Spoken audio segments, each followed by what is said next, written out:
the Sex Gods, Chris Jericho and Sammy Guevara, taking on Bryan Danielson and Claudio Castagnoli. Tim, what are your thoughts about this opening contest on AEW Dynamite? Getting a little done with the Blackpool Combat Club versus Jericho Appreciation Society. I heard your point last week of saying you don't mind if these two diametrically opposite groups hate each other and it's on site and we're fighting. But can we get the break between some of those moments yet? And we're not getting that. Yeah, and to clarify my point, I'm more referencing like if you have a tournament, a first round or a semifinal, or even a finals of Blackpool Combat Club versus JAS for the prize of the tournament, whether that be a number one contendership, an actual title, whatever it may be. I like that, right? Because it's these two opposing forces with, again, different philosophies on wrestling fighting over something, number one contender, title, whatever it is that says we represent wrestling. I like that.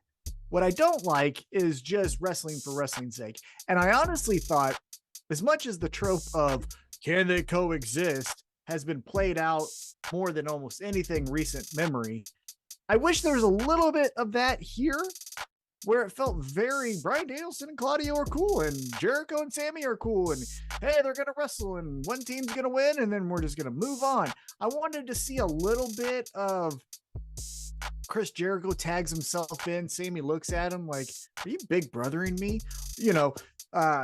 Bryan Danielson maybe gets mad that Claudio's doing the swing and he thinks that that's not BCC material or that's not a BCC philosophy, but there's none of that. That's the only thing I think was missing from this match. I thought Claudio of the four shined the most. And honestly, Claudio in this circumstance and these settings is when he shines the most. When there's no story, there's really not much going on, and it's a wrestling match that we're just watching. Awesome. Yeah. He's the opposite of when the bell rings. People always talk about, Great Khali, 7 foot, whatever. And he had this menacing presence and he had someone who would cut promos for him that was really scary. And then the bell rang and he sucked, right? Claudio's the exact opposite for me. When the bell rings, I'm all in Claudio. He's the man. He can do the swing. He can do the sharpshooter. He can do the uppercuts, all that stuff. Then you put a microphone in his face and he's fucking get out of here. You know what I mean? Like, I ain't fucking interested in anything he fucking does outside of the ring. And so he's a difficult one for me to get behind as far as being an AEW character, because as much as you want to talk about AEW as, the alternative for wrestling fans and wrestling, it's really promo driven. You look at the top stars in their promotion. Jon Moxley cuts a good promo. I'm going to say he's a promo guy, but he can still get on the microphone and make you feel something. But other than him, it was CM Punk, and then it was MJF, and then it's Eddie Kingston.